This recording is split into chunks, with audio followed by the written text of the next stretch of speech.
К тому же, Пушкин был в Казани с целью изучения фактов Пугачевского восстания. Перед взятием Казани отряды Емельяна Пугачева стояли в Троицком лесу, в Старой Мельнице. Наутро Казань была сожжена. А теперь о погоде. На пляжах Ривьеры погодка как раз для плавания.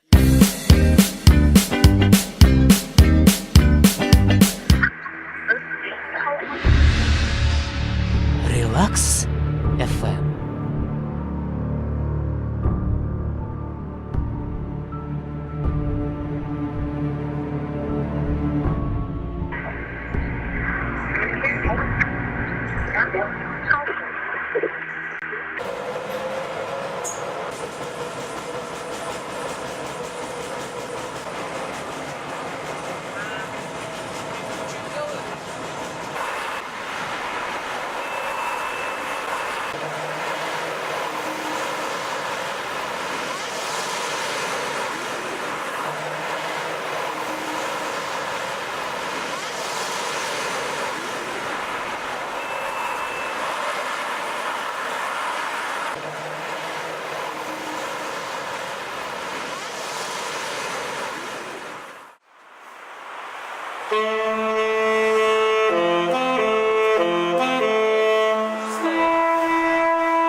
Не стоит.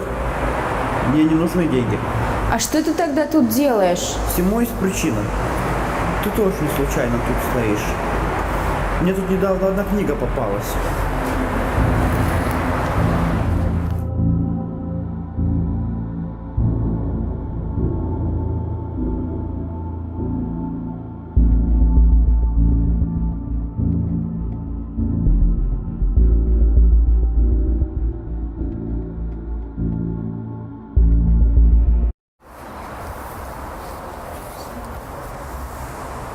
Вы не выйдете отсюда.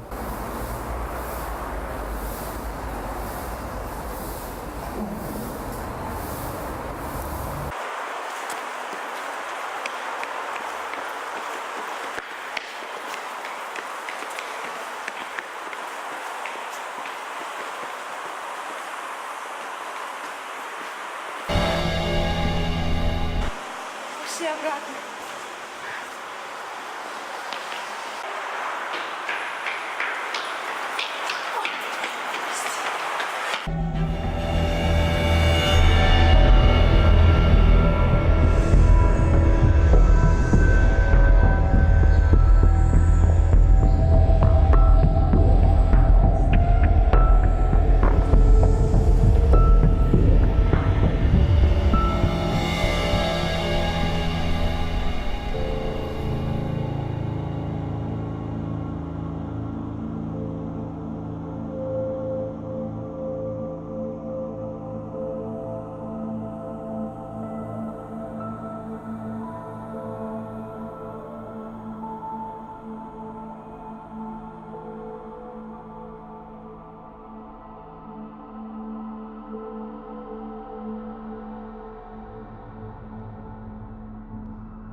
Ну, капитанская дочка, и что?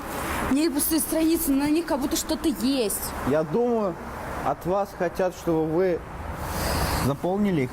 Поэтому предлагаю вам действовать.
старой мельницы, над болотами, лесом троицким стая двинулась, а Казань спала, беззаботная.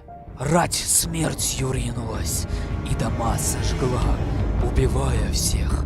А Пугач все сильнее свирепствовал, приговаривал, резал плоть людей, пучились в сердце жабьи глаза его. И кричал он с оскалом хищника: «Не жалей никого! Эти избы сгорят! Совершу я сегодня свой замысел!»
Двенадцатого июля 1774 года 25 тысяч повстанцев Пугачева подошли к Казани и перед нападением остановились в старой мельнице Троицкого леса.